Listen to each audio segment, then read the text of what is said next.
Thank you for inviting me here, folks. Thank you to Frank Rasmussen and to Peter Johansson for putting this gig on and for inviting me to come and talk here. It's a great pleasure to be here. Never been to Denmark before, so it's good to come and see. As you heard, my website is thecrowhouse.com. I've got a wealth of information there, folks. The site's been going since probably 2007, 2008. I've got literally hundreds of hours of radio shows up there. I've got 6 films that I've made. There's over 1,000 pages on the website now. It's all for free. There's no advertising. There's nothing to buy. It's all there for you guys. So make of it what you can and spread the information to as many people as you can. It's important that we do. So the name of today's talk is Reclaiming the Earth, Steps Towards a Collective Awakening. That's what we need, folks, a collective awakening. It's very difficult to get these days in this programmed society, but that's what we need. Now this is us, the Earth. It's a beautiful place, it really is. By the way, these slideshows are incidental, folks. I just put them up there to kind of illustrate what I say. If I deviate from the slideshow, well, that's just the way it goes. I never really know where I'm going with these talks. I can plan the one talk, but it comes out different in every place that I go. So this is us. It's a beautiful place. It really is a wonderful place. I love looking at these pictures of our planet. It's a beautiful place. But we're doing things to it that aren't really the best. We're turning it into somewhere that we don't really want to be. And we have to do something about it. It's really getting out of control. This is Fukushima, of course. And it's just happening everywhere.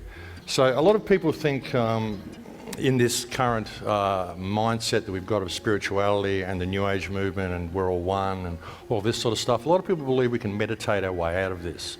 If we just focus on what's good and ignore the bad, everything's going to change. We're all going to ascend to 5th dimension. All this sort of stuff. There's a new world waiting for us just on the horizon. Like this picture. This picture is actually called the Flammarion. It's a picture that was painted by a Jesuit monk, which apparently depicts the place that the monk found where the sky and the earth meet. And he went home to the church and he drew this picture to show them. I think that people who believe that we're going to ascend to 5th dimension and get out of this by meditation probably believe this guy actually found the place where the sky meets the earth. So I think we're in for a reality check, folks. I don't think that's going to happen at all, you know. We do literally create our reality. We create the reality by our emotional input and by what we do, but it's a test. This picture is called Wisdom's Dare. It's done by a very good friend of mine called Adam Scott Miller. And as you can see, the way he's depicted it in the picture, we do literally create our reality, but it's wisdom's dare. It's wisdom's dare. That's really what life is daring us to do. It's daring us to be wise. That's what I think anyway. That's what I get a lot of stuff from Adam's pictures, and that's what I believe. It's daring us to be wise. What sort of world do we want? Do we want this sort of a world, or do we want this sort of a world? This sort of a world, or this sort of a world? That's Gaza Strip, actually, and I'll get back to that in a little while. This is the sort of world I'd like. This is actually my world. This is Australia. I like to show a few pictures of Australia just to let you know what you're missing. But it's a beautiful place, folks. This is where I live. This is Tweed Valley. This is a beautiful place. It's actually just over the hill from where I live. Yeah, where I live is just as good as that. It's a beautiful place. That's Australia. This is up in my backyard. Some trees in the backyard. Beautiful place. And these are my people. The Aboriginal people of Australia are the people that I consider to be my people, the Numbal people of Western Australia in particular, who adopted me into their tribe in 2011. And they're a beautiful people, the original people of the country, and what they're suffering is really parallel by what's going on in Gaza Strip right now. What's going on in Gaza is ethnic cleansing, and that's what's been happening to the Numbal people as well, to the Australian Aboriginal people, is ethnic cleansing. Just been taken out over a very long period of time. But they're beautiful people. This is a friend of mine, Carrie Ann Cox. My dream is for all people to become one with all living beings. The thing is that we are one with all living beings, but we forgot. That's the problem, we forgot. The animals remember though. The animals still know that we're all one. That isn't photoshopped either, folks. That's a real picture. That's an amazing picture. So how does it happen, folks? Well, we get indoctrinated into this system from a very early age. They get creative minds, they take them to school and they train them to be clones. That's how it all happens. And the education system is designed to keep people stupid. That's what it's done over the last 20 years. It doesn't teach people life skills anymore.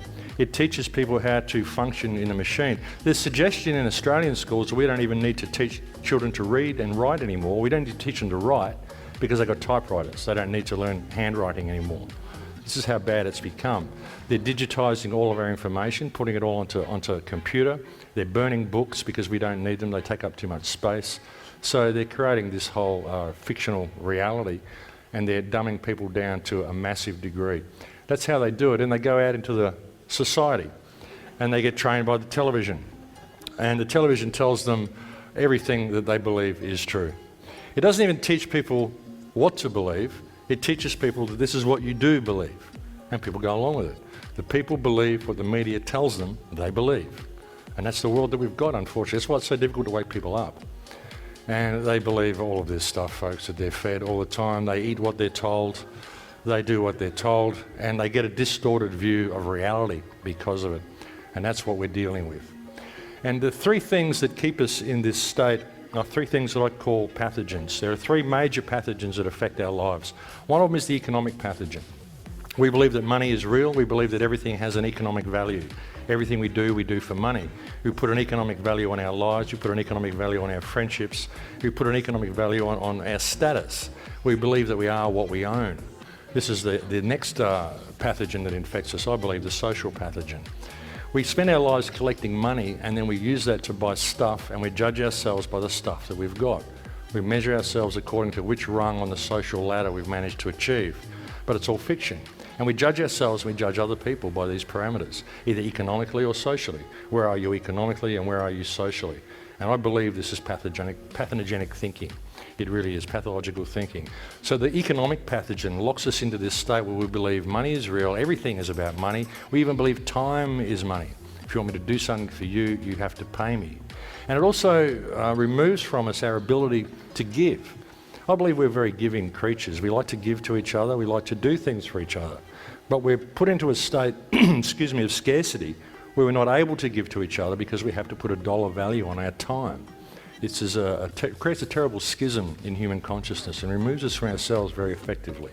The third pathogen used to control us is, of course, the religious pathogen. I apologise for anybody here who may have strong religious beliefs, but I think religion is pathological thinking. I think that all religion has its seed in division, because all religion will teach you that you must respect the other religions, but you're the one who's got it right. Okay, you're the one that's going to go to heaven. All these guys are good and we must be tolerant, but you're the one that's going to heaven. All religions do this. It's at their core. This is divisionism, it's supremacism, right at the very seed of all religious thinking. I have a great relationship with God. I just don't let any religion get in the way. And all these things, these religious pathogens, the economic pathogen and the social pathogen, cause us to live our lives like this, in a little bubble. We've got our own little reality, and that's all we really care about. And the same with a lot of spiritual self-help groups. The New Age movement, it's all about the self, improving the self, this for the self, that for the self. But what people forget is that there's only one self. We're all part of the self. And you're never going to improve the self if you ignore the plight of other people. We're all in this together. It's a mirror. It really is, and I'll get to that a little bit later as well. But it keeps us divided. And for people who don't go into these three forms of pathology, these three pathogens, the economic pathogen, the social pathogen, or the religious pathogen, then we've got the New Age movement, which is right there to scoop up all the remnants and lock them into this New Age bubble, where again they teach them it's all about the self. And effectively it locks people into a bubble of spiritual narcissism, where they believe that everything out there is duality, it's all external, it doesn't matter, I've just got to focus on the good and it's going to change things. Unfortunately, this is the way people end up. They end up completely frustrated. They don't realise that it's all inside them, all the energy is inside them, but the trick is you've got to apply it to the outside world. You've got to apply all these spiritual understandings to the world that you live in. And we're in this 3D reality here. Could be there's a reason for it, folks. Could be that we're actually supposed to participate in the world. Just a clue there. You're born, you're alive. Just a clue. Maybe you're supposed to participate. But we don't. So what happens is we get led down this road. We leave school and we get caught into the credit trap. We get taught that it's all about money, it's all about social status, and we take off down the economic highway. And that's the way we spend our lives. We go into massive amounts of debt to get all of this stuff that we believe makes us who we are, when really it doesn't. All it does is distract you from who you are. You judge yourself by all these external trappings which aren't really you, and it leads you down that highway. You end up with debt and bills. That's what your life is. You're constantly struggling to get above this debt. You drag this debt around with you for the rest of your life, and then you pretend to enjoy it. This guy's having a great time. Look at him. He's just so happy. He's got his football, his team's winning, he's got his TV, he's got his remote, he's got his beer and chips. He doesn't even notice he's chained to a wall of debt, you know? And that's his life. That's our social system. That's what we've got. That's called society, folks. Enjoy. And really what it is, folks, is a system of people farming. That's what it is. It's people farming via debt slavery. That's what we've got in our system, and the sooner people become aware of it, the better. The thing is, people do become aware of it, but then they don't know what to do about it. They just think, well, here I am, what do I do? That's the main problem. And the problem is that the people who run the system, they just make money out of thin air, folks. They've got an unlimited supply of money. Think about that, having an unlimited supply of money. Everything we try to do, we start campaigns, we do advertising, we do whatever. These guys can beat you 1 billion to 1. Every dollar you spend, they can beat you 1 billion to 1, and they can do it every minute of every day. An unlimited supply of money. With that unlimited supply of money, they bought all the governments, they bought the banking system, they bought the media, they bought up all the resources, they just bought everything. And that's the way it goes. And we've all got these national debts in our country. Who do we owe the debt to? These guys. It's incredible. We just keep doing it, we keep going through. So that's what we're up against. We're up against an unlimited supply of money, folks, and it works because we think it's real. And the private issuance of currency is one of the main problems that we've got. Okay, money is something that people take for granted. They just don't think about it. It's something that we use every day, but we just don't think about it. It just comes from somewhere. We don't really know where. We just go to the bank and get it. We take out a loan and we've got to pay it back. And there's all sorts of rabbit holes that have been provided for people to explain this, such as fractional reserve banking and this and that. You know, everyone heard here about fractional reserve banking? We all know about that. Even that is a rabbit hole, folks. It isn't that banks can lend out 10 times more than what they've got. It's that banks don't actually lend you anything. No one ever borrowed anything from a bank. No bank lent 1 cent to anybody. Even the government, they create bonds, they create a piece of paper, they write on it, they take it to the bank, and the bank says, thank you for the bond, now you can use our paper, which is worth the same as the bond you gave us. Why doesn't the government just use the bond? They go and use the paper from the bank. And the same thing happens when you go to take out a loan. You go into a bank and you take out a loan for $50,000. The bank doesn't loan you $50,000. It takes the promissory note that you created, launders it into their possession, and then it gives you its paper to use. So all you're using is paper, the paper they gave you. They didn't lend you any money, you created the money yourself. And they believe that, they trick you into believing that you borrowed it, and then they launder it all back into their possession. So everything you create, they launder into their possession. And that's a real clue there, because what this system harvests from you is not your wealth, it's you. It's you yourself, it's your time, your energy, everything you do, walking between these lines, being constrained by these systems, paying to be alive, all of this stuff, it's you yourself that is the harvest here. The most important resource on the planet is people and attention, the attention of people. That's what it is. All the resources we harvest out of the earth are all for people. They're all for us. It's all us. We are the source of energy for this system. You see, it's not really the paper, it's the energy. And this is where we end up, folks. They get as much money as they want, and this is what we get as a result of them controlling the money system. You can, of course, ask the government for a hand if you want. The government will give you a handout. They will help you if you ask them, but it's not always the help that you're looking for. That's the problem with governments. They just don't give you the help that you want, but they will give you help. This lady got some help. She got help with a student loan. Worked out very well for her. Borrowed $26,000, paid back $32,000, still owe $45,000. That's called getting an education, folks. What are you getting an education in is the question. But that's government help. That's how they do it. That's what they help you with. Wonderful, wonderful people, aren't they? And of course, we can't tell the children, can't tell the kids. They're too busy texting on their mobile phones while they walk into the meat grinder. And this, as a result, is the current state of human consciousness. It's also the current state of the freedoms on this planet, I think. I think this is about where we are at the moment, folks. We're hanging on by our fingertips. Fortunately, a lot of people are waking up to the fact that we're hanging on by our fingertips. Fortunately, there's more and more corrupt governments coming into being, which is making it more and more obvious for the people. Like in Australia, we've got this guy called Tony Abbott. Anybody here heard of Tony Abbott? He's Prime Minister in Australia. He's like the worst thing that's ever happened to the world. This guy has some sort of genetic mutation, I tell you. I don't know where they got this guy from. But really, he's the best thing that ever happened to Australia because he's the worst thing that ever happened to Australia. And he's waking up more people than I ever could. That's the thing, the more they do, the more they wake up. They're trying to lock us down, but really, they're just waking us up. It's a self-fulfilling prophecy. We create reality ourselves. We created this whole mess, and we can create a new reality anytime we want. And the more they try to lock us down, the more they wake up. They can't win. We keep shifting the goalposts. We're just too creative for them. But that's about the current state of us, and I think we need to pay attention to that. We've got to start thinking outside of the box, folks. So we've got to do, which box? This box.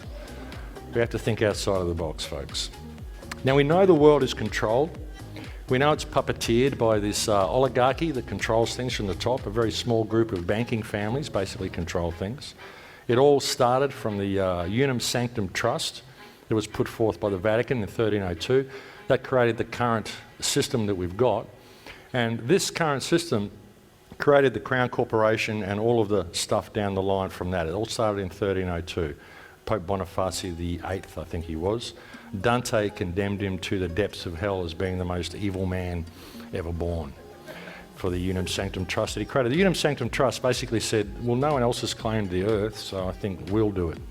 So the Vatican basically claimed the earth. Then about 100 years later, they created a new trust which piggybacked off the first trust, which was called the Romanus Pontifex Trust, which is what created the Crown Corporation. Then they created the Attorney Regis Trust about 50 years later. And the Attorney Regis Trust created the registration of birth certificates and all this sort of stuff. And then the last trust was called Convocation, where the church actually claimed everybody's soul, because it figured they weren't using them, no one had claimed them back. So that's what they use, and they say because of these three trusts, that's how they control the world. From the three trusts comes the three-tiered papal tiara, which also represents the three city-states that Ole was talking about before, the three city-states of Vatican, London and District of Columbia. It's all related to the same thing, and that's what created this whole puppet system. An important thing the Crown Corporation did when it was formed was it created the pirates. You know, the pirates that we hear about. You didn't just become a pirate, folks. You can't just go and say, I'm going to be a pirate today. I'm going to go and get a ship, and I'm going to get a crew, and I'm going to go out and sail around the world and pillage, rape and plunder. It doesn't work that way. It takes a lot of money to do this sort of stuff. All of these organisations were financed by the Crown, and their main purpose was to go out and to find native cultures and traditional cultures and decimate them. Get rid of all the shaman, get rid of all the shamanistic traditions. Even here in Europe with the Dark Ages and the burning of the Wiccans and the pagans and all this sort of stuff, these were basically the shaman of Europe who had a lot of the ancient knowledge.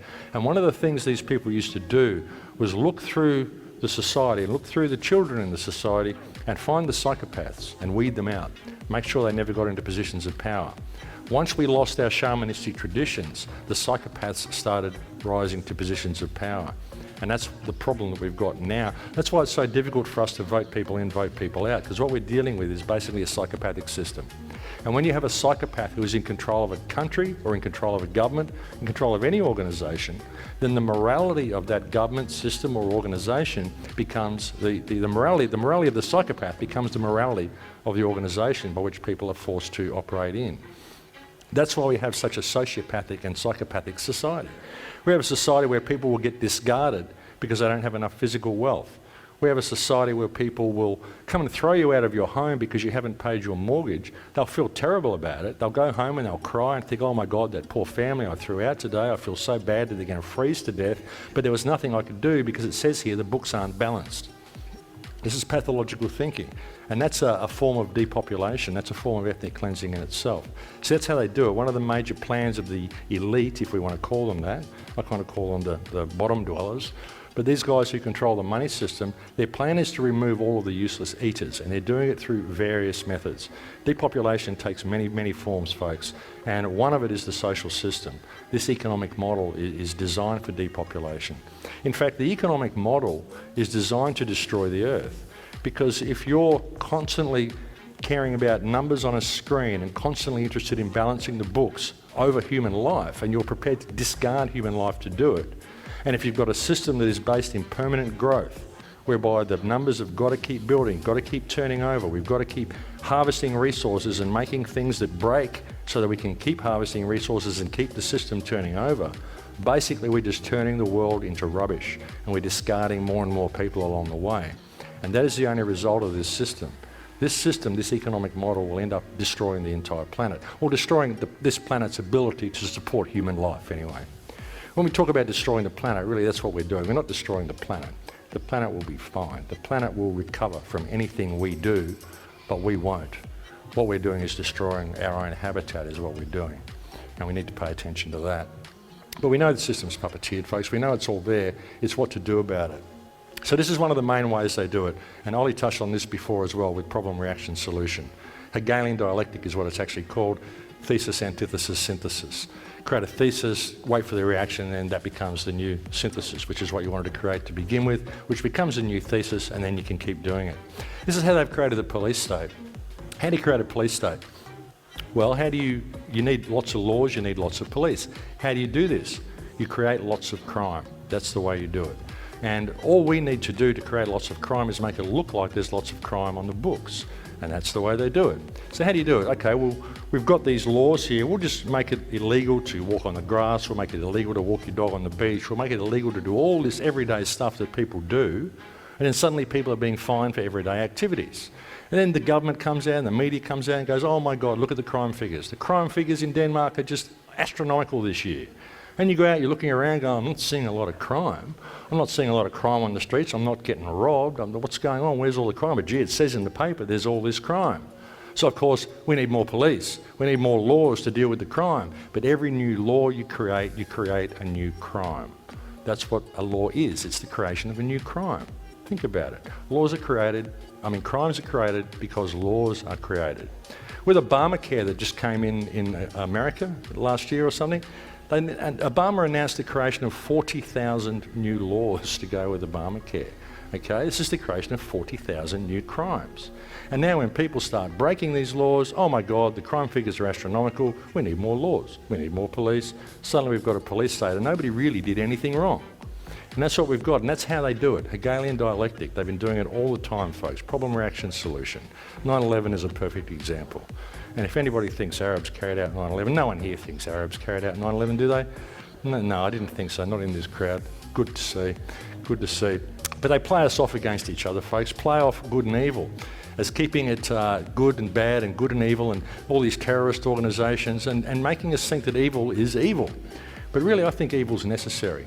Evil's necessary. Evil isn't separated from good. We all have a dark side.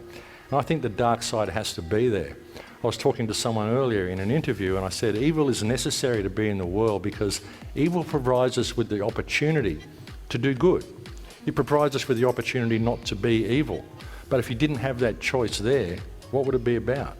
What would the whole experience be about? If you didn't have the opportunity to go wrong, how would you ever choose to go right? So how would you ever grow? You know, it's what we do with it. It's what we do with the information. Evil has to be there, but it's what we do with evil. Do we use it as a tool, something that we can grow by, or do we indulge ourselves in it? That's the question, you know. It has to be there. It's what we do with it. I believe we can bring it together. And if we bring evil together and face it, if we embrace these two things and realise they're all in all of us, and we embrace it and look at what it can teach us, then there's the clue. There's the clue to it all. Marry it all together, folks. Bring it all together. That's the key. That's the key. That is the key, actually. So the beginning is near, folks. The beginning is near if we can do this, if we can wake up to ourselves and realise the opportunity that all these problems are presenting us with. Because that's what it is. I firmly believe that every problem we have through life, every problem we have with our society is an opportunity for us to fix the problem. It just depends on the perspective we look at the problem from. There's too many people that are looking at all these rabbit holes and pointing the finger. I don't think we need to point the finger at anybody but ourselves. Understand that it's wisdom's dare, that it's daring us to be wise, and that we have the opportunity to change everything if we can discover ourselves. That loss of self is a major part of it, folks. It's a major part of it. Also, policing ourselves. I'm glad I put these up here because it keeps me on track, otherwise I go off on these tangents. But we police ourselves. We don't say what we mean. We don't say what we feel. I think that political correctness is a form of tyranny. Policing your own thoughts is a form of tyranny. thinking that there are famous people who are going to fix things, thinking that this guy's a guru, he's going to offer me the solution, he's going to heal me, this organisation's going to heal it, something's going to do it that's external to myself. It's a cop-out. It's an absolute cop-out. We need to not be politically correct in what we say, and we need to understand our own greatness. It isn't that great people do great things, it's that ordinary people don't believe they are capable of doing great things, but they are. Now, all the people up there who we perceive to be doing great things are just ordinary people, just like us. There are no celebrities, there are no gurus. You are the guru, you are the celebrity. You know, we're all in this together, all equal. We are indeed all one, even though we're all completely separate from each other. And I'll get to that a little bit later as well.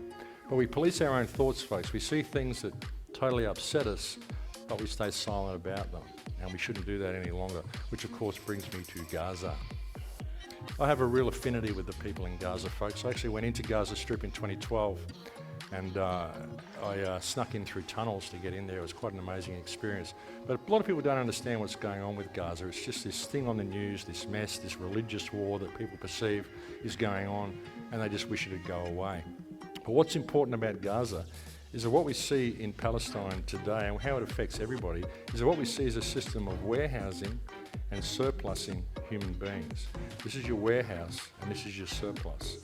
And what they're doing with these people is absolutely disgraceful, and this is ethnic cleansing. It's been going on for 67 years. Now, this is what's happened with Palestine. When Israel was formed, this is what it used to look like, but then it became this when they set up the boundaries. How they ever thought that would work, I don't know, but obviously they didn't think it would work. That's why they set it up that way. But this war's been going on ever since 1948 when this happened, or 1947, and all through it Israel's been crying victim while Palestine has been gradually decreasing in size. So who is the victim here? What's really going on? In West Bank, this is West Bank, actually that's West Bank in about 2005, it's a lot smaller than that now. In West Bank there are actually 760 checkpoints in West Bank. And you imagine that, I don't know what the size of Copenhagen is, but if anybody who's been to Australia, West Bank is about the size of Sydney Western Suburbs in Australia. 760 checkpoints, takes up to 6 hours to get through a checkpoint. That's what they've got in West Bank.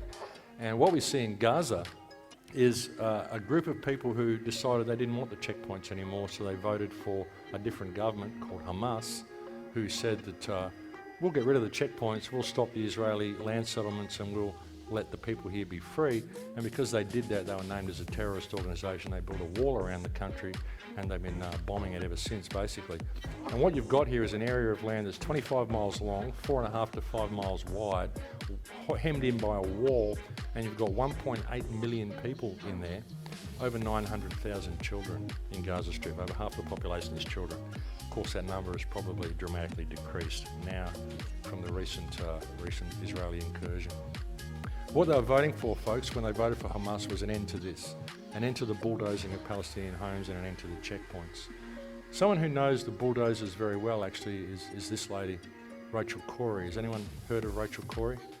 Rachel Corrie was an activist she's actually quite well known for a 5th grade speech she put out, which is a very, very powerful speech. But she stood in front of an Israeli bulldozer to try to stop it bulldozing a doctor and his family's home. The Israeli bulldozer actually ran over her.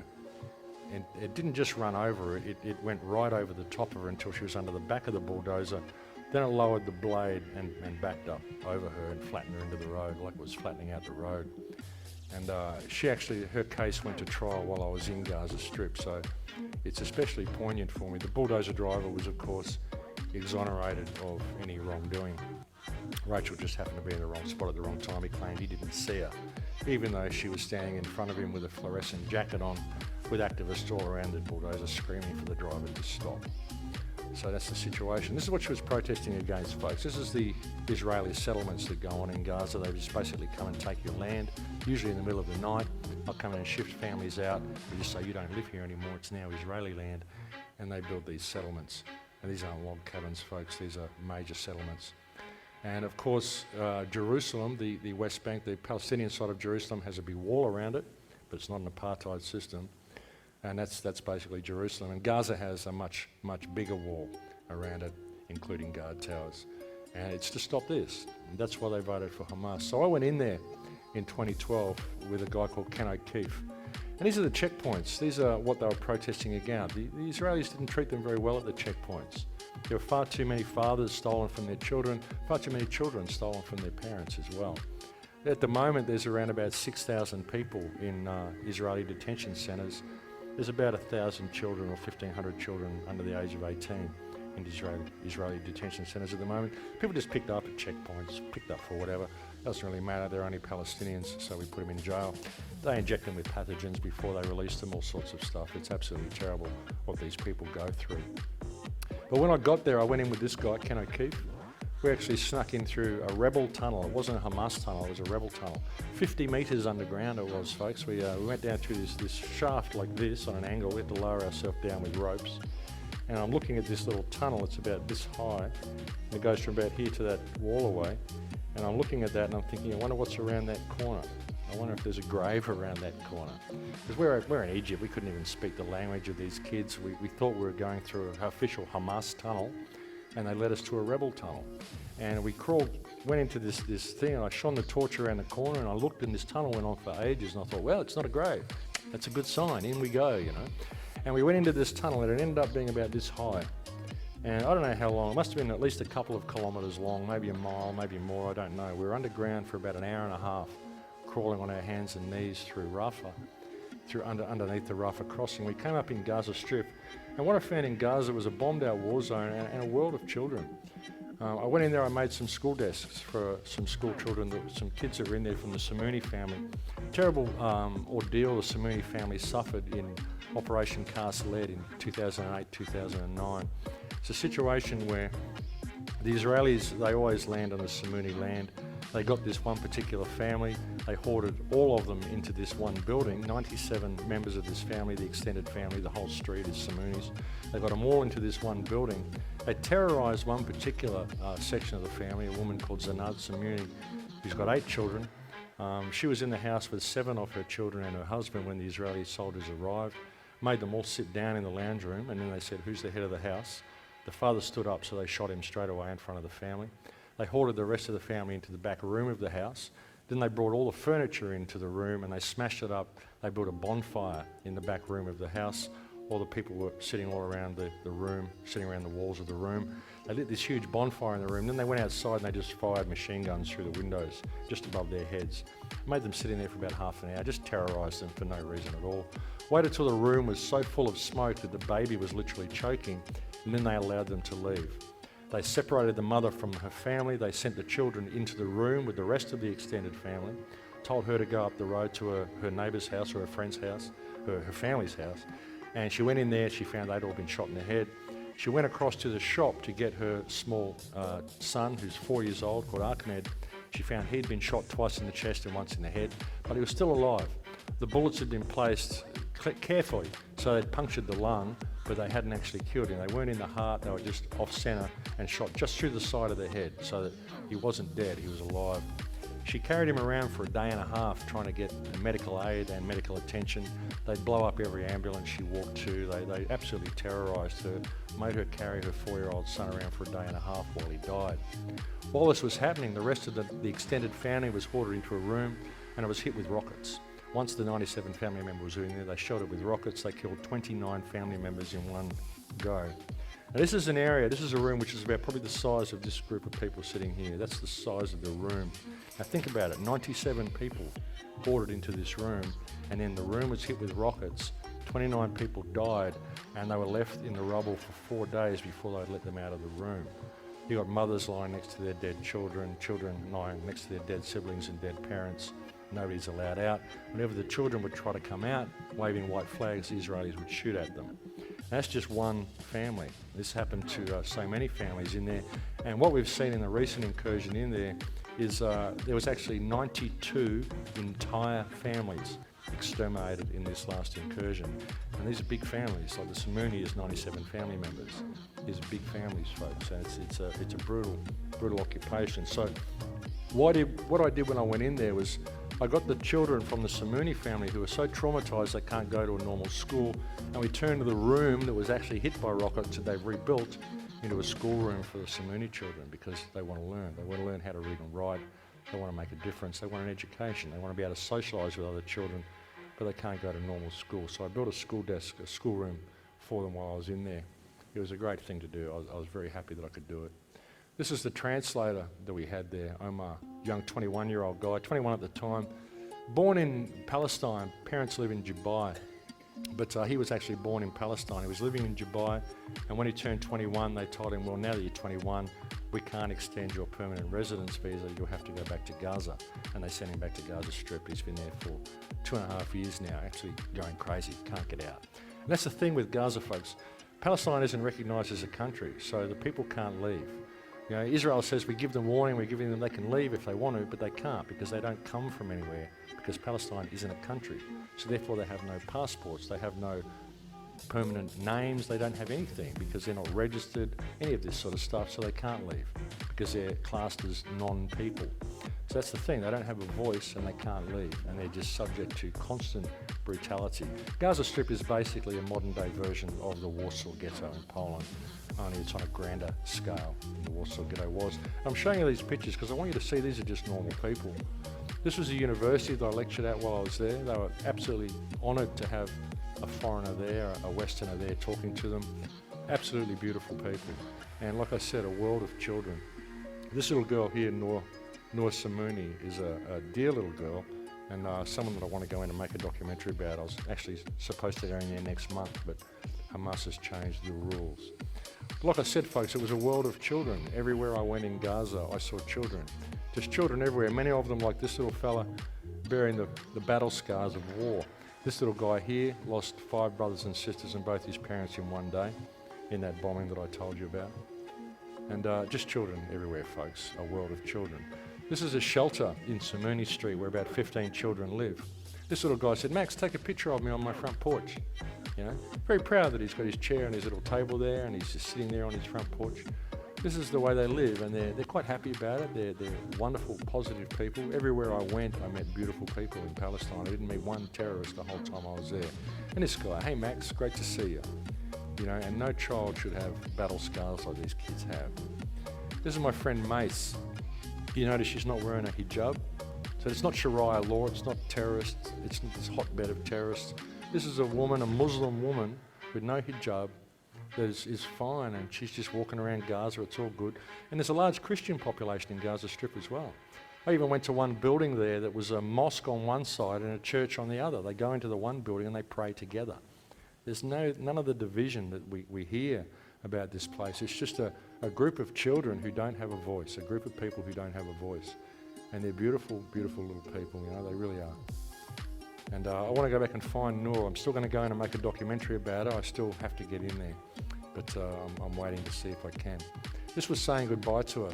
That was the second last photo I took of her. She came running up to me and said, Max, I can fit in your suitcase? And I said, yeah, I know you can, darling, but I can't take you with me. I wish I could.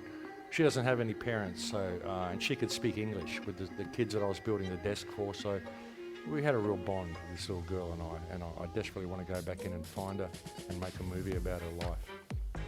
So this recent incursion, folks, Operation Protective Edge, they called it. When you look at this, even the propaganda in this, you know, notice you've got the Israeli forces, then Hamas forces. What about the 1.8 million civilians in there? It's just Hamas forces. And who are Hamas? Hamas are a legitimate resistance movement against a brutal Israeli occupation, but they're a government that was actually created by Israel as competition to Fatah, to get rid of Yasser Arafat. But when the people voted for them, oh, terrorist group. So now they do this. And this ground invasion that they did and this onslaught that they did was absolutely disgusting, folks. There's a couple of really disturbing images here I'm about to show you. I just want to warn you of that. What they did, and why this is important for people to notice, what they did in Gaza Strip was they go in there and they use experimental weapons all the time. This is one of the main reasons they keep Gaza there, is because they can go in and test all their weapons on them. Now this here is what's called dime ammunition, dense inert metal explosive ammunition. And what this does, this shoots a bullet into a room, and then the bullet explodes in the middle of the room and it shoots out micro shrapnel. And the micro shrapnel will literally tear flesh from the body, but it won't damage the furniture. It won't take the paint off the walls, it'll only affect soft tissue. And I don't know who would even think about this stuff. I mean, who would use this sort of stuff? But that's what they were using against the people in Gaza Strip. And these weapons are designed to, if they don't kill you, they will maim you horribly. In the latest incursion into Gaza Strip, we've heard that about 378 children or something were killed.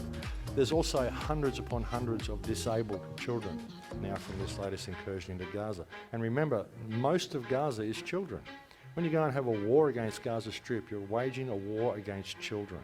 That's what's going on there, and they dare to slander them while they do it by calling them terrorists. Now this ammunition, it literally tears the flesh from the bones, folks. It's absolutely shocking. These are wounds that you can't treat. These are the wounds of nightmares. And this is what they do to people, you know. Another favourite is this, flesh A bombs. They were using this in Gaza Strip as well. Flesh A bombs, these are micro darts that are designed in such a way as to make them almost impossible to remove from the body. They come in creative designs too. Let's get creative about it. And what these things do, this is one of the delivery systems. They shoot that into a room. All those little dots there, they're not ball bearings. These are those little spikes that I just showed you.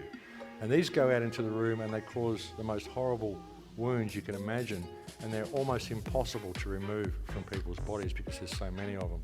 Of course, if they hit you close up, they cause a little bit more damage. I thought I'd only pause on that one for a second. Another favourite one is white phosphorus that they use in Gaza. White phosphorus is a banned chemical weapon. It burns you from the inside out. It sucks all the oxygen out of your body. Your body has got a lot of oxygen in it, folks. If it lands on your body, it burns at about 1500 degrees and it sucks all the moisture out of your body, as you can see by this body lying here. They used that extensively in 2008 and it was classed as a war crime. It is a war crime.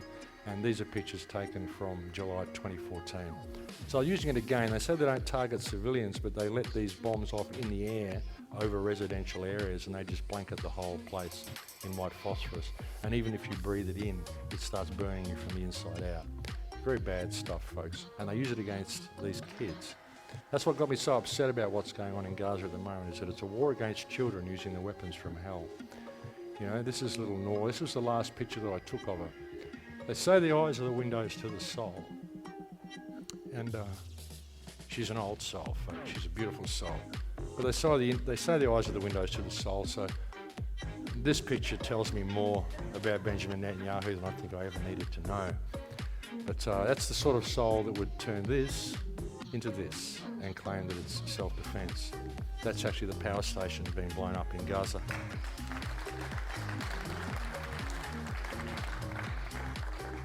That's the power station. They blew that up on what is essentially the Muslim Christmas Day. And when they did it, they said, we're putting the people in Gaza on a diet. That's the sociopathic nature of these people, you know. It's absolutely terrible, folks. Make no mistake about it, it's a war crime. Everything that's happened in Gaza is a war crime. And the most important thing about it is that it's been carried out against a civilian population by a major Western country, a major superpower, a member of G8. This isn't Rwanda, this isn't Idi Amin, this isn't Ukraine, communists or whatever you want to call it, you know. This isn't anything that we, you know, some deep dark terror organisation. This is a major player, a member of G8 that is using banned chemical weapons and experimental ammunition against a population of children walled in. And this is something we need to pay attention to, because all of this has been supported by our governments. Any government that supports Israel is supporting this. And when I speak out about Israel, I'm not speaking out against Jews. It's important to understand that. I'm speaking out against the criminal system, which is the Israeli government. And it isn't just the Israeli government. Israel isn't just a rogue state. All of our states are rogue states. Anything that supports this is a rogue state. Any government that supports the permanent economic slavery of their citizens is a rogue state. But what this has done is it's provided an opportunity for us, because everything Gaza that just happened in Gaza was a war crime. Simply conducting a war against a population of walled-in children is a war crime. Blowing up mosques is a war crime. Blowing up ambulances, hospitals, schools, this is a war crime. Blowing up the UN school, all the hospitals they blew up, almost every hospital in Gaza. Taking out the waterworks is a war crime. Taking out the power plant is a war crime. Taking out the ancient monuments that they just took out. They took out stuff in Gaza Strip with this latest incursion that had been built in 300 AD. These are buildings that are Palestinian culture going way back, way back. And this again is another form of ethnic cleansing. You take out all of their culture, any trace that the Palestinians ever existed. And it's a war crime. All of it has been a war crime. And what we can do now is we can pressure our governments to make sure Benjamin Netanyahu is charged with war crimes and the Israeli government is charged with war crimes. How does that benefit us? Well, because once Benjamin Netanyahu is charged with war crimes, even if it doesn't stick, which it probably won't because of the power of veto and what the United States does and how they control the UN anyway, at least the charges have been put forth and it's been acknowledged that the government committed war crimes. But that won't happen if we don't pressure our politicians to do it. But the thing is, as soon as they do, it opens the floodgates for us to charge our own governments with war crimes for supporting this war crime. And we don't need the UN for that. You can charge the government of Denmark under your own laws if this government is found to have supported Israel through this latest incursion. And that's a huge thing for us. We can all do that. And if we don't, then they've just shown us what they're prepared to do against civilian populations. And this is why it's dangerous building things like alternate communities, folks. You go out and you build yourself a little alternate community here and we're all awake and we all have this stuff and we're going to create a working model. They like you to do that because you're not participating in this community while you do it. And all they've got to do is name someone in your alternate community as being a terrorist and bang, you're a terrorist cell. They can spin it in the media any way they want. They can surround you and they can wipe you out with the weapons from hell because they've just been legitimised by this latest incursion. So if we don't pay attention to what's going on in Palestine, then as I've often said, the way of Palestine will be the way of the world because what it is a system of warehousing and surplusing human beings. And this will be applied to all of our countries if we don't pay attention. Because it is a war crime, folks. Everything they've done is a war crime. From the killing of children to everything they've done. And that's just what it looked like halfway through the invasion, the list of children that have been killed. And these are the Hamas rockets, folks. This is what Israel's defending themselves against. We're always hearing about these terrible rocket attacks. These are sky rockets. These are metal pipes powered by fertilizer that come over and put a hole in your roof. They only kill you if they land on your head. Here's a big collection of them. They say, look at all the terrible rockets they're sending over. They're sending hundreds of rockets over. But how come you've got them all there on a shelf to show us? It's because they don't explode. They're just pipes. They're fertilizer-powered pipes. That's what they do. That's terrible, isn't it? I mean, imagine that. Imagine that in your yard. How terrible. That's what the Israeli rockets do, by way of comparison. There's the comparison there. I mean, there's a big difference between these rockets, folks. These ones put a black splodge on your road. But of course, the people of Israel are scared to death of these as well because the people of Israel are terrified by their own government. They're terrorised by their own government. The government's constantly letting out air raid sirens and stuff. So they think, oh, there's these terrible rocket attacks coming, but we're deflecting them through our Iron Dome program. The Iron Dome program is a hoax. It's just a computer program that puts extra dots on the screen. You get one of these rockets launched from Gaza, the Iron Dome program will put 9 more on the screen and then shoot 9 of them down. And then this one falls short anyway because they never hit anything. They hardly ever kill anybody. I don't think anybody's actually been killed by Hamas rockets. Maybe a couple, but I don't think they've actually killed anybody with these things. So you've got to wonder, I mean, they provide the perfect opportunity that Israel needs to keep attacking Gaza. So what's the point of these things, you know? But the Iron Dome program is a complete hoax, but that's what is used to terrify the Israeli people. And the Israeli people, I mean, this is one of the most programmed societies on earth. It really is. I was speaking to an Israeli woman, and she was telling me how terrible it is that the Muslim mothers and the Muslim parents want to sacrifice their children. They worship death and they sacrifice their children. And that when you go and raid a Palestinian house, they hold their children up for you to shoot. That's what they believe. They say they hold their children up to shoot. It's terrible that they do this. But I said to her, look, hang on, if you're a mother in a house and you just were there with your child and there was an army bearing down on you, what would you do? Would you cower in your room? Or would you go outside and hold your child up to say, hey, look, it's just a mother and a child. There's no soldiers here. Don't attack us. Oh, no, they hold them up to shoot. I'm going, but why do you shoot? If they hold the child up, why don't you shoot the parent? If you're so concerned that the parent is holding the child up for you to kill the child, why do you kill the child? Who's guilty, the mother for holding it up or the soldier who shoots the child? But they hold their children up to say, hey, look, it's just a mother and a child, don't attack us. But the Israelis believe that, oh no, they want us to kill the children. And so they kill them. And of course, it's the Muslim that's to blame. It's an amazing program, folks. It's incredible. And the thing is, you try to talk to these people and they're programmed. They're programmed by a false history. And they're not lying to you when they tell you this stuff. This woman had tears coming down her face. She literally believed what she was saying. And no matter how much I tried to tell her the truth, she wouldn't listen. She was completely programmed into this reality. So that's what we're dealing with. So can you hate the Jews for what they do? Well, no, they're programmed into what they do. And a lot of it is through the supremacist religious system, because they're heavily indoctrinated into the religious system. And as I said, all religions have a seed of supremacism at their root. That's the basis of the whole thing. And this is what they're doing, folks. This is Gaza. It's unbelievable. But see, everything Israel tells us is backwards. They tell us that the Gazans use Palestinian children for human shields. Here's a Palestinian children being used as a human shield by Israeli soldiers. As you can see, they make pretty good footstools as well, you know. And they tell us that the Palestinians are trained to use weapons at an early age. And here are the people training their children. There's a young girl with a bazooka. She looks like she's 3. And this young kid here looks like he's like 3 years old. But these guys doing battle training. Nice Uzi, Dad. You know, so there's a weird thing going on here. They tell us that these Hamas terrorists are always threatening themselves. But I don't know, folks. I was in Gaza. And look at these guns. What are these guns? These are AR-15s or M16s. These are American weapons. You don't see people in Palestine using American weapons. They use Kalashnikovs, Russian weapons you can use in the desert. You can't use American weapons in the desert. They jam up too much. But we're told all these guys have always got masks on when we see them, you know, so I don't know. I just wonder about all this stuff. Of course, there's this guy. Here he is wearing a Star of David, this Hamas soldier wearing a Star of David on his neck. His shirt's popped open.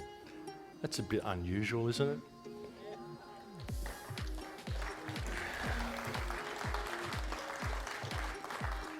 And again here, it's an American M16 or AR-15. It's an American-made weapon. Of course, there's a website that's been constructed now, which will say, oh, no, this is taken from a training camp. We set up training camps where we have all these people dressed up in uniform and making a man out to look like Hamas so we can train our soldiers. But of course, that website came out after I found this photo. So I would suggest maybe that website was created to cover up the fact that this photo actually exists and that that's actually an Israeli agent acting like he's a member of Hamas. This is how they do it, folks, because everybody born in Gaza is a terrorist, after all. That's what Benjamin Netanyahu said. He said that you go into the houses in Gaza, and every house there'll be the kitchen, and then the bedroom, and then the rocket room. That's what's in every Israeli. And he said that they're all terrorists. Every man's a terrorist. All the women are terrorists, and all the children grow up to be little terrorists. You know, that's what they train us. That's what they think. But they're not terrorists. They're resistance fighters. So that's all you've got to do to be a terrorist, folks, is to question the system. If you fight back, you're a terrorist. And they're setting the standard for that now with this latest ISIS stuff. I mean, who believes this ISIS thing? And everyone's seen this beheading, this jihadi Jack? I mean, these fake videos they're putting out of the beheadings. I mean, and then you've got all these new laws coming in England to counteract this. I mean, it's very obvious where they're going, folks. It's very obvious where they're going. And you can't talk about it. You can't ever talk about it. As this guy said, this is a friend of mine, Gilad Atzmon, wrote a great book called The Wandering Who. And he made a great quote, which I have to share with you. The real meaning of Jewish power is the capacity to silence any discussion about Jewish power. That's the thing. So what is Jewish power? I mean, the whole thing has been constructed as a mechanism to destabilise the Middle East. Is the power really Jewish? Is that who's really in control of Israel? I don't believe it is. I believe these people are Khazars that came from Europe anyway, and the whole thing's puppeteered by the banking cartels. But what it is a model where they use experimental weapon and they have a system of surplusing and warehousing human beings. That's what it is. It's all related. That's why our government support it all. It isn't the Jews doing this. It isn't even Israel doing it. It's this whole corporate system that's doing it. That's the thing. So you can't hate the Jewish people. You just got to realise how this has been set up. Sure, there's a group of Israelis who call themselves Jews that are doing a lot of bad stuff, but is it really the Jewish people? You know, I don't believe that it is. But that's what silences us, folks. We're just not allowed to talk about any of this stuff. And the people in Gaza, well, they deal with it as best they can. They make light of it. They paint on the walls. They do all sorts of stuff like that. Get a picture of an explosion and turn it into a fist for peace. I think it's wonderful that they have this attitude towards all these things. And when I was speaking to my friend Omar, the young guy I showed you before, he actually rang me up when I was at Boom Festival. You know, I managed to, he went into his neighbour's blown up wreck of a house that was being bombed. He scrounged around. He found himself half a cup of diesel in this old blown up tank. He went and scrounged a generator, put it in there, got enough signal in his mobile phone to ring me. He's saying, oh, it's terrible, Max. There's bodies everywhere. It stinks like death. There's no water. There's no food. There's children being blown up. But I think everything will be okay. How's your son? Are you looking after yourself? Are you eating well? You mustn't stay up. Mustn't worry about me too much, Max. I'll be fine, you know. This is their attitude. They're absolutely incredible people. One conversation I had with him, I literally broke down in tears because I was so much in fear for his safety. And he said, "Come on, Max, be strong. I should be crying. What are you doing?" And he started cracking jokes to cheer me up. And I could hear the bombs going off in the background in the phone call. Absolutely incredible people, mate. We could really take a lesson from them. But we do it everywhere. This is Libya. We really help them out, eh? What do you reckon? That's a lot better. I like that. That's a lot better look than this. This is called bringing freedom and democracy to people, folks. And we do it everywhere. You know where this is? Anybody know where that is? Very progressive looking place, huh? Afghanistan in the 1970s, just before we got involved and freed them from their government, you know. And the Taliban and everybody that's in there, this was created because of the war against Russia, where America actually went in and radicalised the Muslims and taught them that the Russians weren't just attacking their country, they were attacking their faith. And they taught them about radical Islam and all of this sort of stuff. It all came from the West. We created all this. Even the whole Arab system, the whole Arab states came from the West. You look at the lines on the Arab states, these are drawn with a ruler. It's England that set up all of this stuff. They went over there with, Lawrence of Arabia, all that sort of stuff. They went over, they created the Suez Canal. And they went over there and they got all these sheikhs and they said, "Oh, you guys come to England and we'll educate you. Bring your children, we'll educate your children in Oxford and Cambridge. And by the way, you run the whole tribe. You're a king and your children are princes and princesses. And here's your surroundings, here's your lands here." And they created the whole system. They created the whole hierarchical system of the Arab world. That didn't exist a couple of hundred years ago. It was created by the West for a very good reason to break the whole place up, create warring factions with each other. We do it all the time, folks. We did it in Africa, did a pretty good job with Africa as well, I thought. That's, again, the Crown Corporation. And this, what about this? What about this stuff, folks? This has been mankind's companion plant for about 10,000 years, and suddenly it's been banned. And because it's been banned, now everybody's getting sick with cancers. Everybody's not having access to the medicines they need. You have an endocannabinoid system in your body, and it's a companion plant for you. You have cannabinoid receptors in every single organ in your body. And if you eat this plant and you juice this plant and you put it in your food, you find that you don't really get sick. It's our companion plant. Plus, it makes the best quality food, the best quality building materials, the best quality paper, best quality materials, and yet they banned it. To keep us safe, of course. To keep us safe. If they legalise this plant or decriminalise this plant, I'm not into legalisation because that means rules. We don't need rules regarding plants. We don't have to legalise the lawn out there, you know. It just grows, you know. God didn't make a mistake, okay? But this plant has been our companion plant for centuries, and I believe the banning of this plant constitutes a crime against humanity. It really does, and we need to start paying attention to this because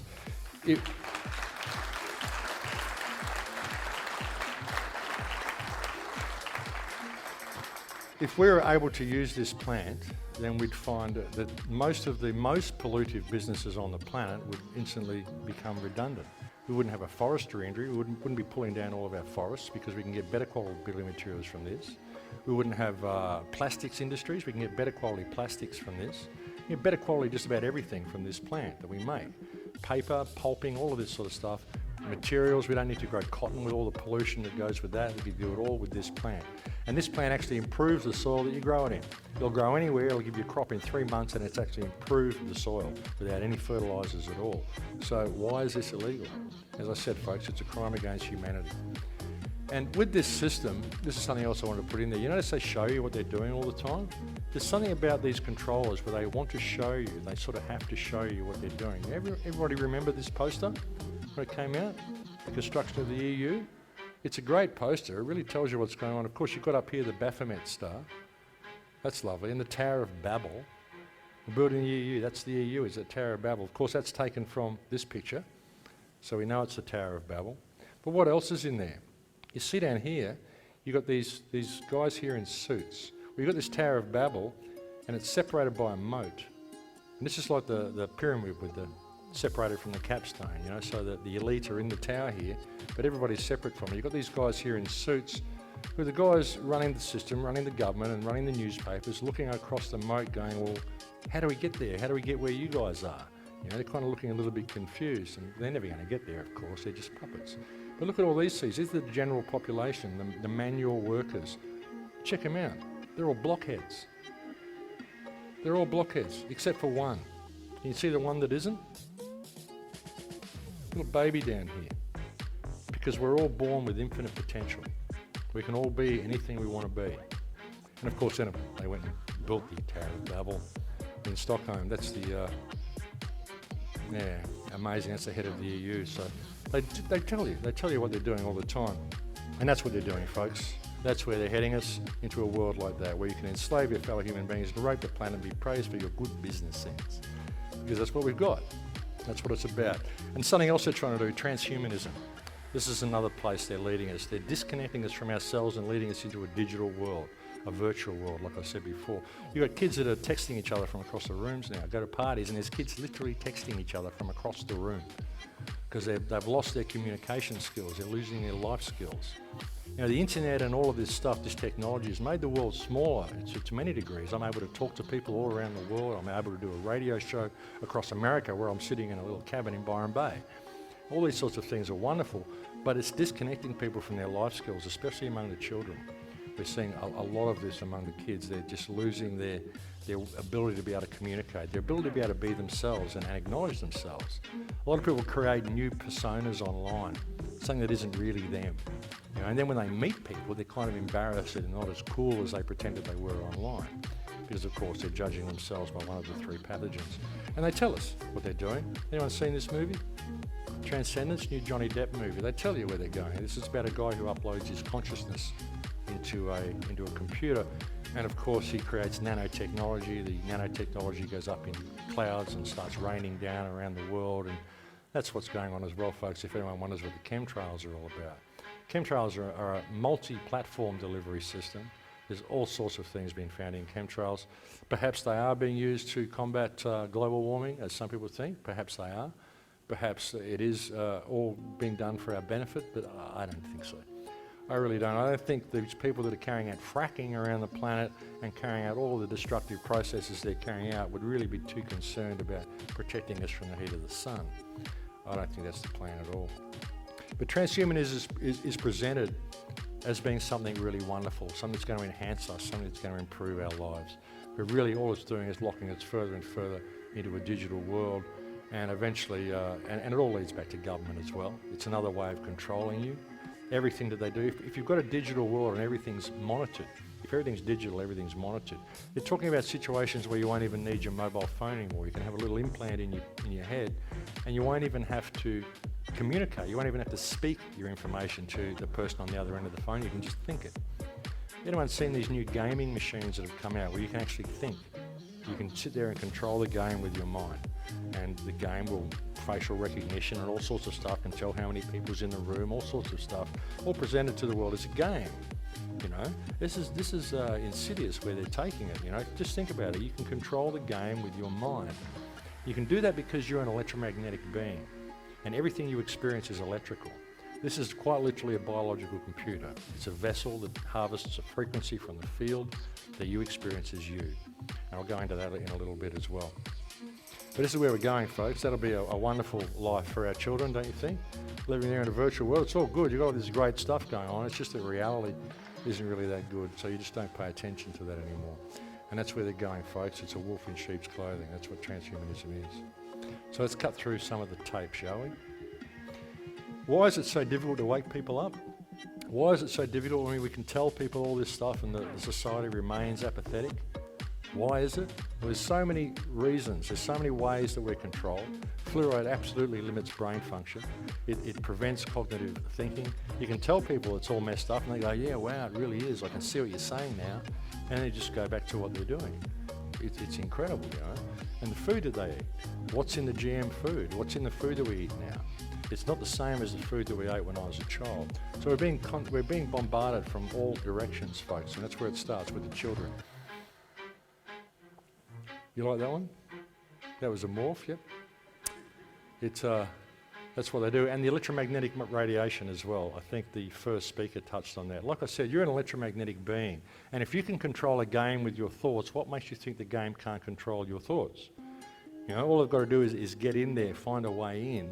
So, oh yeah, get a microchip. It's all good. You can do your barcode. It's easier for shopping. Put a back door into the computer. That's what it's about, so they can control you even more. But people are waking up, folks. People are waking up to the control grid. And there's so many ways that they control us. What people have to do, folks, is realise that there is a spiritual way out of this. There is a spiritual understanding that we can use. Now, when I was in 2008, I had this incredible experience that I want to share with you. I was in a meditation state, and I was just there, and I was sitting in my chair in front of my computer, and suddenly I found that I was actually sitting in the centre of my heart. I was just sitting there and I was looking out, and I could see the outer skin of my body, and it looked like blue mesh. Everything looked like it was made of blue mesh, like a 3D graphic program. And I could see all of the atoms in my body. Every one of them looked like a solar system, and all the cells looked like galaxies, and all the organs looked like superclusters. And I realised that I've got an entire universe in my body. And then I realised that I wasn't just sitting in the centre of my heart, I was also sitting in the centre of my heart of the one sitting in my heart. So I was 2 layers down. I could see 2 of me outside there. And I could see outside of myself. I could see the walls of the desk, I could see the computer, I could see the walls of the house, I could see through the walls to the street, people walking down the street, I could see the hills, I could see the whole earth, I could see everything. And I was there and I'm going, this is amazing, it's a fractal. Everything's a fractal, it's a fractal reality, as above, so below. And what's important is consciousness and my perspective of reality. That's what I realised. I was having this amazing insight happening, and I saw this white light forming at the top of my head. I don't know how I saw it, but I seemed to be inside myself and outside myself looking at myself. It was interesting. But this white light formed at the top of my head, and it fell down like a drop, and it hit the ground beneath my chair, and it rippled like in a pond, like you're dropping a stone into a pond, and it rippled out, and everything turned into white light. Everything. And then it just went whoosh, and it kind of split on all around me, and suddenly I was everywhere all at once. I could see myself from every possible perspective all at once, not like a little bunch of screens. I was everywhere all at once. And I connected with everything, like a quantum universe, millions and millions of universes all together, all made up of the same consciousness. And I connected to the whole thing, and I felt all of the emotional input. I felt all of the love, all of the pain, all of the suffering. I felt everything. And I fell out of my chair onto my knees, and I cried for 7.5 hours. It was such a profound experience. I just took this deep breath, and I fell out and I cried. And I couldn't even tell anybody about it. As soon as I'd start to tell people about it, I'd start sobbing. It was ridiculous. It was just a mess. But it was because it was so beautiful and so profound. It wasn't anything that upset me. It was just this profound insight. When it happened, when that moment happened, I went, oh my God, I wonder if I'm the one. I wonder if I'm the second coming. And when that happened, I thought, wow, isn't that trippy that you had that thought? Why would you think that? Of course you're the one. Everybody's the one. We're all divine. And then I realised why some people have that thought and they run with it. Their ego kicks in and they run with it. But really, it wasn't like that for me. It was just a profound moment, and suddenly I understood why people have that thought. But I also understood what I am and how we energetically create reality. There is no matter. It's all a matter of perspective. What I realised is that this is literally a biological computer, and that my consciousness is not local to my body. It exists out here in the field. This is just simply a vessel that has a particular DNA sequence that harvests that frequency from the field that I experience as me. And you do the same thing that you experience as you, but it comes from a single consciousness. There's only actually one of us here, and that's the universe. It's all one single consciousness, and it's an energetic consciousness. You know, the stuff of reality itself, the fabric is conscious. And this field, it isn't empty, it's full. It's full of energy. What's real is the space. All matter is divisions in space based on perception. This is the insight that I had, and I discovered my own perfection. I realised that I am absolutely perfect because no one can be me better than me. No one else can do this. No one else can have this perspective. It's absolutely unique to me. And it's the same for all of you. You're all absolutely perfect because you're perfect at being you, and no one can do that better than you. No one will ever have the perspective that you've got. And if you believe yourself to have limitations, or you believe yourself to be imperfect in some way, then it's usually because of parameters that are given to you by someone else. Or perhaps you've got a health issue. Perhaps you've got a limb issue or something like that. That's okay too, because it's important for you to have that perspective. And it's that perspective that's important. That perspective is what makes you you, and that is what is unique about you. And that perspective is needed, otherwise you wouldn't be here. But being you is what you came here to be, obviously, because that's who you are. And otherwise you wouldn't be here. What does that mean? Does it mean anything? It's all good? I can still go? Good? So it shows you that you're perfect. It shows you that you're perfect at being you. Let there be light. See, it was a very enlightening moment, I guess. But you're perfect at being you. And when you can really see this and really understand that no one can have the perspective you've got, that is absolutely unique to you, why would you consider yourself to be anything but perfect? And when you can truly see that, you begin to respect yourself for all the flaws that you may have. It's all part of the learning curve. It's all part of the process. It's what you do with it. It's what you do with these flaws. What sort of reality do you project because of what these perceived flaws give you? You know, is it something positive? Is it something that you grow by? Or are you caught up judging yourself by all these parameters that are given to you by somebody else? That's the thing. But I discovered that perfection in myself, and suddenly I started to see it in everybody else. And all of the barriers broke down between me and other people. I don't know anybody that I have stuff with. I don't know anybody that I dislike. I have arguments with people, I have fallouts with people, but they always work out. It always works out. Even Benjamin Netanyahu, I don't hate him. I hate what he does, but I don't hate him. He's doing it because he's programmed. He's a psychopath. That's what psychopaths do. And what they've done is they've provided us with a fantastic opportunity to deal with these psychopaths, because now it's right in our face. But that's the thing, you know, that perfection of yourself, that's the key to the whole thing, because then the barriers break down with people. And if you can break down these barriers, you can change reality. It's your emotional input into reality that creates the reality. That's why they keep us in this state of fear. Fear-based mind control, everything. It's there in the back of everybody's mind. Is there enough money for this? Is there enough money for that? Am I good looking enough? Am I this? Am I wealthy enough? Am I successful enough? All of this stuff. What about you? Are you artistic enough? Are you expressing the art of your life? Because that's what it is. This life is an artistic expression of creation, and you are a unique art form of consciousness. And once you apply that to the people around you, the barriers break down, and suddenly we've got an empowered community that respects each other. Because if we have that basic respect for ourselves, then respect for others comes by default, and then the whole system breaks down. Now, if we had an empowered community, we could simply stand up and say, hey, we don't want to do this anymore. And guess what? All these people agree with me. But we're kept divided from each other. We kept judging ourselves by the three pathogens: the social pathogen, the economic pathogen, and the religious pathogen. That's where all the problems come from. And what I discovered in that meditation was my own perfection. And it's something that I've been trying to share. But what I also discovered was this emotional input to reality that we create. You think about that. You create reality by your emotion and your intention. Okay? But it's a collective thing. If there's only one of us here, then it's a collective projection, isn't it? People say, you know this, you know that you can create your own reality. Why don't you change it? Well, it's because it's a collective projection. I can only change my bit of it and hope to ripple it out and help other people realise the truth about themselves, and then we can change things, you know? But what I found was that you can change things in your life emotionally by the input you put in. There's a conversation going on all the time between you and reality, which is an electrical conversation. It's happening all the time via the energy that is in your heart. You think of your body as a biological computer, your heart is the power source, your brain is a quantum instrument that turns possibility into actuality. Okay, so what I was doing, I was sitting there thinking, well, this is a fantastic insight that I've just received from this meditation, even though I can't tell anybody about it because I'm constantly crying. But it was a fantastic insight, but I thought, well, a good way that I can get the message that I've got out to the world would be to be a radio host. How do I be a radio host? I didn't know anything about being a radio host. I didn't even know there was internet radio. I didn't even know about YouTube at the time. But then I discovered it about a couple of weeks later. I discovered YouTube, and I started making slideshows on YouTube. But while I was doing all of this, I thought, okay, it's an emotional reality. I started thinking about the American Indians.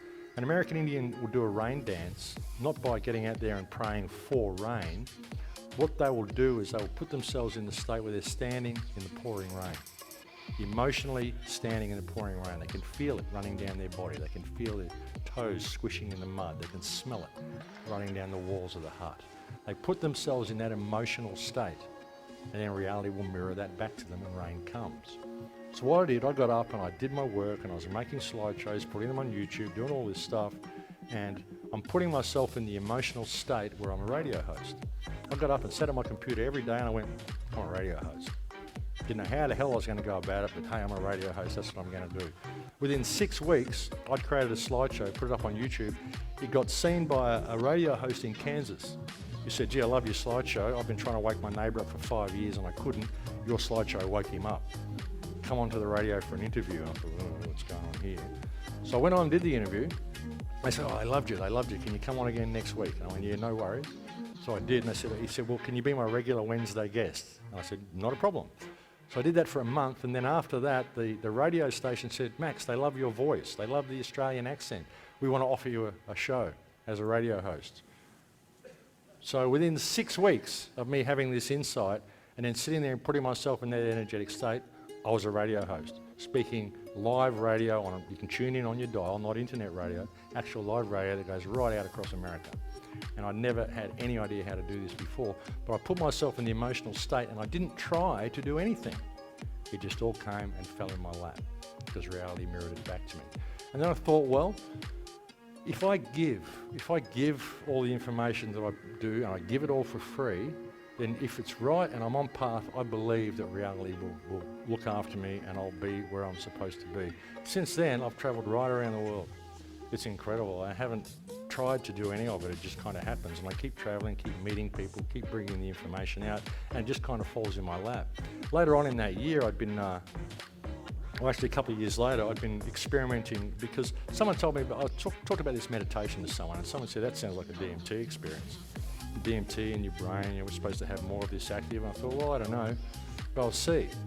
I ended up trying some DMT to see what it was like, and went, well, that wasn't a DMT experience. But during that DMT experience, I met what appeared to be this female consciousness, this Earth Mother, that said, look, you've got to come back and talk to me because there's more stuff I need to show you. I thought, well, that's interesting, but I'm not going to do DMT again. I'm not into that. So if I'm ever going to talk to this Earth Mother again, I'll do it properly. I'll do an ayahuasca ceremony. I'll go to Peru and do it properly with a shaman. And all of these people kept offering me ayahuasca ceremonies all around Byron Bay, and I didn't feel comfortable about it. Didn't want to do it. Didn't feel comfortable with the people. Any of this sort of stuff. And then out of the blue, I got a message on Skype from some guy who says, "Hey Max, unforeseen circumstances. We've been stuck with a spare ticket to Peru to go to a 10-day ayahuasca retreat. Would you like the ticket?" Really, and this happens to be a guy who listens to my show who happens to live 45 minutes from my house. This is an American radio show. This is this guy in Australia who lives 45 minutes from my house, offers me a ticket to Peru for a 10-day ayahuasca retreat. And she'd been calling me all the time, and I'm saying, no, I'm not going to do it unless I can go to Peru and do it with the shaman. And then it just get dropped in my lap. I thought, well, shit, I better go. Otherwise she'll probably come in 3D and kick my butt, So I didn't even have a passport at the time. I hadn't travelled for years, didn't have a passport, had to go get a passport, get organised, went off on this trip to Peru. I left Australia for 10 days. I had a certain amount of money in my pocket. I ended up staying away for 3 months, went right around the world, and came back and I had exactly the same amount of money in my pocket as when I left. I got home and I'm sitting at home. And I'm sitting at home at my desk and I'm pulled out the money and I put it on the counter and I went, did all that just happen? Was that actually real? And during that, I went into Gaza Strip. I did all sorts of stuff you just could not imagine. And all I did was go away for 10 days. But again, it was just mirroring and following the synchronicity, not making any plans. So I don't have any plans for anything I do. And even with what I do with this system and trying to speak out against this system, I don't have any stake in the outcome. If humankind wants to destroy themselves, well, go ahead and destroy yourselves. It's not my conscience. It's nothing to do with me. If that's what the human race wants to do, well, that's what it will do. I just do what I do because I can see we have an enormous amount of potential to actually do something else rather than destroy ourselves. But if this is the best we can do, and if human consciousness isn't going to wake up, then it's probably best if we do destroy ourselves because this isn't very good. But again, I don't have any stake in the outcome. I just do what I do because it needs to be done. When I go and travel, I don't have any stake in the outcome. People say, Max, how do you do that? How did you go around the world without planning it? I go, well, if I had plans, I wouldn't have gone around the world because I would have had other plans. That's how I do it. I don't plan anything, and if it doesn't work out to what I think it should, that's okay because I didn't have a stake in the outcome anyway, and there was probably something else along the line that I missed. I just look for the synchronicities all the way. Like I said, you're having this electromagnetic conversation all the time. This is going on with you in reality all the time. It's an emotional electromagnetic conversation. And there's synchronicities that come into your life. And if you follow them, all these paths unfold for you. But don't have a stake in the outcome and don't plan it to go a certain way. I mean, sure, you might be planning to build a sandcastle. You want it to come out like this. That's okay. planning to go to Peru. That's okay. Have the plan to go and do something, but don't think, well, when I get there, I'm going to go to this point, I'm going to go to this point, I'm going to spend 3 hours here, I'm going to do this, I'm going to do that. You miss out on all this stuff along the way because you've got all these plans. And life is offering you these experiences, but you're not concerned about it because you want the little holiday that it says in the brochure you have to have, and then you can go back and show all your slideshows to people and go, look, we were there, see? But you didn't really experience it, and you didn't really experience yourself the whole time. So this whole thing is about experiencing ourselves, and that's what we've lost, folks. Everything about this system is designed to remove us from ourselves. But that's what I got from the talk that I did in Lakesh. In Lakesh is something that I finish every single radio show with. Anybody here heard my radio shows? I finish every single radio show with In Lakesh. In Lakesh means I am another yourself.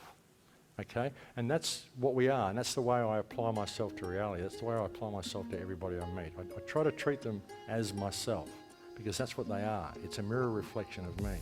Like I said, it's a biological computer downloading a specific frequency. If you took a kidney out of my body and put it in your body, you'd start experiencing me. Not because the kidney has memory, but because the kidney downloads that frequency from the field. So you get this replacement kidney and suddenly you've got a craving for Mexican food. Suddenly you want to play some guitar and listen to some Frank Zappa music and you go, hang on, I like classical, you know? Why is this stuff suddenly appealing to me? It's because you've got aspects of my personality in you now, and that's what's being downloaded. The consciousness actually exists out here. It's not local to your body. Okay, that's a really, really important understanding to have. And it opens up a whole new universe for you. It really does, when you can really see this about yourself. And that's when you discover your own perfection. You really do. But we're led away from all that. We're given external parameters, and we don't believe in Lakesh. But it's a reality, folks. So what we've got to do, I believe, is embrace the warrior spirit. Okay, now what is the warrior spirit? Doesn't mean we're going to go out and fight, but it means we're going to be respectful. You know, like I do what I do out of respect. I don't do it out of hate for Benjamin Netanyahu or hate for government. I do it out of love for you guys, love for myself, love for my son. I get incredibly angry with what's going on in the world, but it's what I do with that anger. I channel that anger into positive action, positive discussion with people. And even if you've listened to my shows, they're always very calm. I try to keep eloquent and keep sort of on track. And even if I've delivered a problem to you, I'll deliver to you what I believe the solution may be. And again, it's my perspective. And even everything I'm saying up here today is my perspective. That's all I've got to offer you is my perspective. I can't offer you the truth, because what is truth? What is your truth? You know, it's what's good for you. All I can offer you is my truths and what's worked for me, in the hope that it will help you rediscover yourself. And rediscovery is what it is. It's not discovery, it's rediscovery, because I believe we all knew this once. We all knew that we were connected. We all knew that we are all one, but we are all completely separated and unique at the same time. And we can be both, because that's the only way reality can happen. It's the only way it can work, you know. But we've got to reapply ourselves to the art of our lives. We really do. That's where the truth comes from.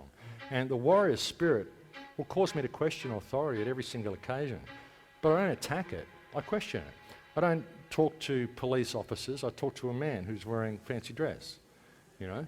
I don't view the office of police to something to fear. I just talk to the person inside the uniform, you know. And I treat them with respect, because they're only doing what they're doing because they're programmed. A lot of the police believe they're doing the right thing. A lot of them are sociopaths and thugs and psychopaths as well, and they're hired and they're screened to be that way. But still, there's good elements in there. There's still good elements in everything. And if we're respectful, I believe we can change things. The warrior spirit will cause me to stand up and protect my family, but to do it in the right way, not to attack the other person, and also to respect what other people have to say, respect what other people have to offer.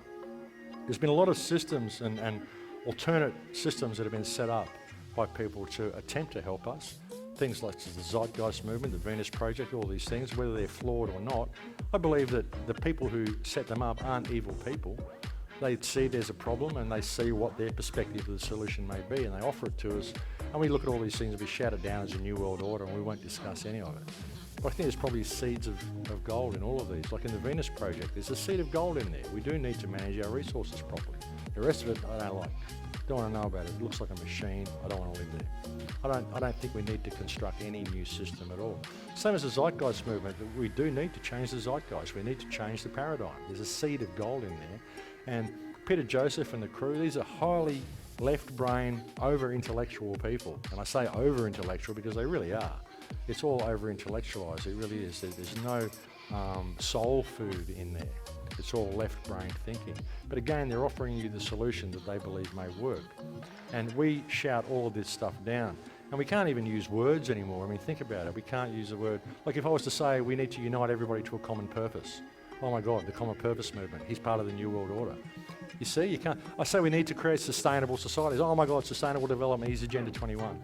It's getting to the stage, they've hijacked all the language, all the good phrases, everything that actually works. Oh, no, let's create a system around this. It's getting to the point, folks, so we're not even going to be able to communicate rebellion to each other because all the words have been hijacked. We're going to have to communicate in sign language or something like that, you know. We're getting to the point we can't even talk to each other anymore, and that's a real problem, you know, because we're not respecting each other. We're not creating any dialogue, and that's what the warrior spirit would do, you know. There's been a lot of, like over the last couple of hundred years, couple of thousand years, there's been an incredible amount of work done to suppress the divine feminine, to remove the mother spirit from the mothers, and teach women that if they want to be successful in this modern world, they've got to put on shoulder pads and go out and rape the planet the way a man would do. Right? That's called being successful. And this has really squashed the divine feminine, and there's been all sorts of steps to bring it back, giving women the right to vote, all this sort of stuff. Really, does anyone know how that really came about, the right to vote for women? I mean, the Rockefellers did that. Or the right to vote and the right for equal pay and all this sort of stuff. Before that time, women were mothers, they were nurturers, they looked after their children, but no, we want equal rights and the right to pay, which meant that now the Rockefellers and the Rothschilds can tax the whole population. They're only taxing half the population before women's lived, right? They're only taxing half the population. Now they can tax the entire population, and not only that, but they get your children a lot earlier so they can program them to be good little consumers as well. Okay? Women's liberation wasn't women's liberation at all. It was women's introduction to the slavery system that's controlled the men for so long. That's what it was. And now there's all this talk of bringing back the divine feminine, so all the men have to kind of back down and acknowledge the divine feminine. And in the process, a lot of men have turned into these fluffy little things, you know. The New Age movement, fluffy little guys who just, oh no, that's all negative. No. We need the divine masculine as well, folks. We do. We need to have the balance there, divine feminine and masculine, you know.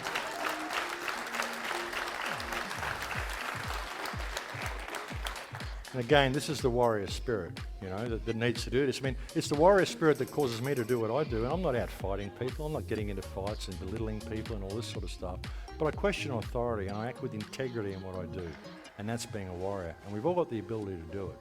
Everybody has, but you've got to rediscover yourself in order for it to happen. Like I said, it isn't that great people do great things, it's the little people who don't believe they are capable of great things. But you are. Everybody is. Just the fact that you're here is a great thing. I find the fact that this is a computer downloading a frequency that gives this single consciousness the ability to communicate with itself in this incredible reality, this is mind-blowing.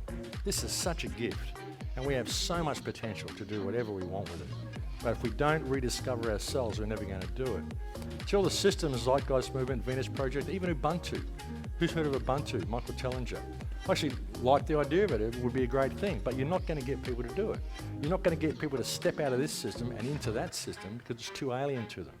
But if we change our heart space and we change the way we interact with people and we live in Lakesh and act according to moral parameters rather than legal parameters, question any law which causes you to deviate from your moral compass, then we can change the world in a day. We really could. And if we do that, and we start applying these understandings to the communities that we live in, we won't have to reconstruct any system. The new system will reconstruct itself around our new consciousness. And we'll end up in the point where we realize that we don't need a system at all. You know, the thing is, there's been a series of steps that have been taken to get us here, and we need to find a way of reversing the sequence. And it's got to start with respect. Because if we don't change this, then any system that we construct is going to end up just like this, because we didn't change our heart space to begin with. You know, and we're looking for saviours all the time, and there is no saviours. There is no gurus. The guru is you, folks. It's a multifaceted reality, and the guru is you. And we've got to bring it all together, bring all the ideas together, and find the seeds of gold in there. Because there's seeds of gold in everything. There really is. If we do that, folks, we apply ourselves to the world around us, we can create any reality that we want. That's what I want to do with the Full Circle Project. Full Circle Project was something that I tried to launch last year, and I got caught up in Gaza and all sorts of stuff that was going on. It was originally going to be designed